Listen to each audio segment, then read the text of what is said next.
these people into the crew, and most of the records that that Woody and I are putting out coming up are pretty much the same, like 10 people involved in them. That's awesome, man. Well, I can't wait to hear the ones that come out, and yeah.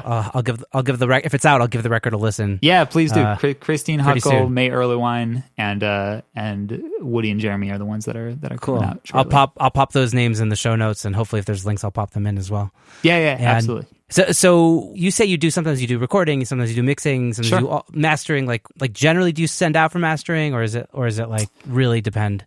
I have a couple people that I send out to. It really depends. I send out to Greg Calby at Sterling Sound, who I really, really love. And I send out to Howie Weinberg, who I really adore. And those guys are, they're the best in the world. Like they, Howie mastered Nevermind. You know what I mean? Like it's that echelon of people. But what I've kind of found is if I don't have the budget to go to those guys, which they're not cheap, I would prefer to just master it myself, because a lot of people that I'll send mastering to, what it'll turn into is me trying to master through them in a lot of ways. You know what I mean? Like if I have to go through more than one revision with anyone, at that point I'm just trying to get them to do what I would have done on mastering. And right, I hear that. Mastering's tricky because on one hand, like you don't want to like let go of the control that you had over a record, but on the other hand, you've kind of lost all of your objectivity. You know what I mean? It's true. It's and to speak to that, the thing that I try to do with records is I try to listen to other records while I'm making, especially while I'm mixing, as much as I possibly can. Like probably once an hour, I'll throw on another record and just listen to it for 5 minutes and then go back. Do you have it as like a reference in your template, or are you just popping it on Spotify or something? Different things. Sometimes I'll just take a break and just listen to some stuff, and sometimes I'll pop stuff into my template so I can like swap back and forth really quickly and listen to like balanced stuff and overall low end and high end stuff. But what I find with that is that it keeps me grounded in that, to where like I can kind of trust my point of reference, because there's a bunch of records that I know well that I can constantly kind of ground myself with. And it also keeps me super honest. Like when I think probably 5 years ago I started doing that. And prior to that, I would have the unfortunate experience of mixing a record and feeling really great, or mixing a song and feeling really great about it. And then you go out and you listen in the car and it feels good. You feel good about it. And then you turn off your CD player and the radio comes on and you're like, fuck, because it's not even close to, like, you're just getting your ass handed to you. And right, by having like using a lot of references, my ass is getting handed to me within the first like 30 minutes of the mix. And constantly, I'm constantly checking, I'm checking that every hour. So it's not as like, you don't feel as good about it while you're doing it. Like you kind of feel like a piece of shit when you keep listening back and forth and you're just like, oh fuck. Like you mix, you mix for an hour and you're like, somehow I'm even further than I was an hour ago from this being, competing sonically with this song. But you just kind of fight it out and there's no surprises at the end of it. Like the speakers don't lie at the end of the day. So if you can listen to other music and listen to the music that you just made and you still feel good about it, it's, usually it tends to translate pretty well. Wow. I love that. Yeah.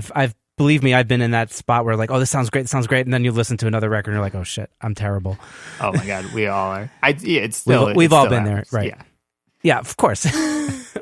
What are you going to do? But, so in your hybrid setup of like working from home and working from studios, like, yeah, where do you mix so you can like monitor properly? I've been kind of experimenting with that lately. I would say about 60% of the records that I do, I just mix at the studio. We have our Studio B, which is like an overdub room that's also great for mixing. It's got an SSL console and it's much more legit than a lot of Studio Bs, what people think of when they hear Studio B, but it's a great more room legit than my Studio A. So you're looking at that. It's more legit than my current Studio A right now. So, But we also Right. have a bunch of it's a great listening situation. We have ATCs in there and an ATC sub, and it's really well treated and stuff. So I really trust that room. When I'm at home, I may if a record doesn't have the budget for me to, record budgets are pretty much set in stone nowadays, and they don't have a lot of wiggle room. And I do it case by case whether or not we have the budget for me to start a mix in the studio and finish it there. And if we don't, if the budget is for me to have, if I'm only going to have 5 hours of song to mix the record, I'll probably opt to add 2 hours to that budget and start the mix, do half of the mix at home and half of the mix in the studio. And I work on these headphones. I work on Bear Dynamic DT880s, which I really dig, and I can get a good sense of a lot of things on these headphones. Are they open back? They're open back? They're headphones? semi-open, which I, to be honest, don't have a clue what that means, but they are. I think they're just ported in some way that is relevant. But they feel, they don't feel flat to me, but they feel relatively flat as far as headphones go. And I listen to a lot of stuff on them, so they feel musical. I can trust them to get the feeling across. And I usually, when I'm mixing it, doing the whole mix, I'll try to take it to the finish line as much as I possibly can. Like, I'll try to actually finish the mix as well as I can on headphones, and then I will take it to the studio and make all of the adjustments that I need to make to, I'll basically fix all the mistakes that I made on my headphones. Which oftentimes sometimes it's little stuff, sometimes it's really broad stroke stuff, but usually a lot of the stuff that I can figure out really well on headphones is like vocal effects and delays and all these things that I tend to automate and spend a lot of time working on. I can do on my headphones, and then I can go to the studio and do the detail work. Yeah, like the EQing and whatever. Yeah, and it's it's not a perfect situation. Like it's not what I. There's no perfect situation. There's anymore, no perfect man. situation. It's a functional situation. If I had all the budget in the world on every record, I would start it in the studio, because it happens occasionally that I'll have to backtrack on things because I was relying on an amount of low end on my drums that is not functional, so I got to rework the relationship between the drums and bass, and that kind of changes. So occasionally I got to take a few steps back, but most of the time it kind of works out well, and it's definitely a huge money saver. Like, it definitely saves me a lot. It doesn't save my clients any money, but it saves them. It saves me the creative space that I need to work without trying to settle for something that isn't as good as I can do. I totally hear that. Wow, man. So it sounds like you're doing so many things. Like, do you have one thing that's your favorite thing to do in the studio? I love recording drums. That's I think one of my favorite things to do in the studio. I really adore recording drums, and I love the feeling of making things or even just recording a band. I love recording a band because when you record a band and you leave at the end of the day and it sounds like a record, and that's my intention when I record a band, is like, I don't want my rough mixes to sound like rough mixes. I want them to sound like a record at the end of the day. And that's such an exciting thing for everyone to when the band comes in and they listen back and it sounds like a record, and then you can go home and listen to it and it sounds like something special. That's like the most exciting thing to me. I love that. Wow. I just adore that feeling. The thrill of making something. Yeah, you started with nothing and you left with something really special. That's a really unique feeling that I really love. And it's also really connective. Like, you know what I mean? You're really connected with the people that you're working with, and you gives you a lot of feels, I love mixing too. I look at them as all I don't see a huge amount of separation between the different parts of the process to me. Like, there's lots of things that I get hired to mix on, and I end up with a producer credit on them, because I will, mixing is problem solving a lot of the time. You know what I mean? This chorus doesn't feel big enough. This chorus doesn't have enough mid-range in it or whatever like that. Right. And if the chorus doesn't have enough mid-range, there's many answers that can solve that, and one of them is a mixing answer, which is adding mid-range to instruments, and another one is a production answer, which is adding a mid-rangey instrument to that chorus, or subtracting instruments that are adding high end and low end to that chorus. So, there's all these different things that you can do, and I don't look at I don't take my mixer hat off and put on my producer hat and suggest to the client that we should add an organ in the chorus. I just look at it. It's all they're all the tools that we have in our palette, and we're going to do whatever the track feels like it needs. And if that feels like mixing, that feels like mixing. And if that feels like production, that's, we can call it whatever we want, but it's all just trying to solve the same problem. It's just making records. Making records. Exactly. You just make records. I do so much mixing while I'm tracking that it's not like if I'm producing a record, and it's going the way that I want to, if I'm not struggling with stuff sonically, it's like 70% of the way mixed when we go into mixing it, because we're trying to make so many choices at the time.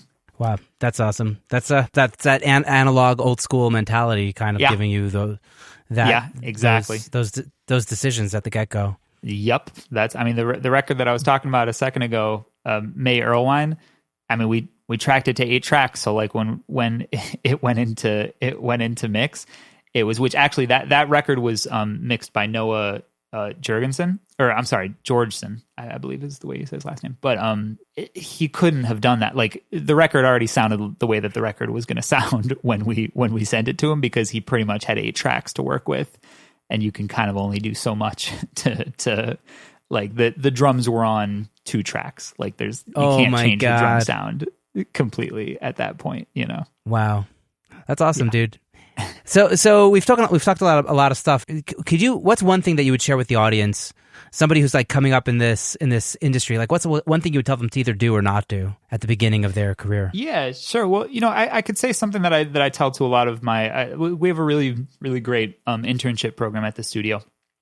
And so I end up kind of mentoring a lot of people who were me 10 years ago. And the thing that I try to implore to all of them is that there is a huge amount of time that it takes to develop this skill set. And being a really talented producer is being able to flourish in any environment that you're put in. Right. So for people to not be able to stump you, for you to have the answer to any question, anything that can go wrong in a session, you've seen it happen before, and you have some ideas of how to help. And the only way that can ever happen is if you're putting in a huge amount of time into it, and if you're just constantly doing it for a really extended period of time. And so there's lots of people who are worried about the financial stuff of how to start your business early on, and how to make money early on, and how to do your social media, and how to do all this stuff. And which admittedly, I'm terrible at social media, so I'm certainly not the person to talk to about that. But I had to hunt you down. I had to stalk your Facebook to get in touch with you. It's something I could for sure use some improvement on. But no, it's probably a good thing to not be amazing at, to be honest. Well, I truthfully, I think that for me, this isn't for everyone, but for me, they were the skill set and the social media, at least at the beginning, were mutually exclusive, where I was so focused on, and kind of still am so focused on, the craft, that I didn't spend a lot of time thinking about networking and how to get clients and how to do all this stuff. Right. I spent a lot of time working on the craft. And I see a lot of people who work on the social media stuff and work on networking and all of these things that kind of are meant to further your career. And at the end, and it'll get you somewhere for sure, but it won't get you somewhere with longevity, because at the end of the day, you have to be prepared to step up to the opportunities that you create for yourself.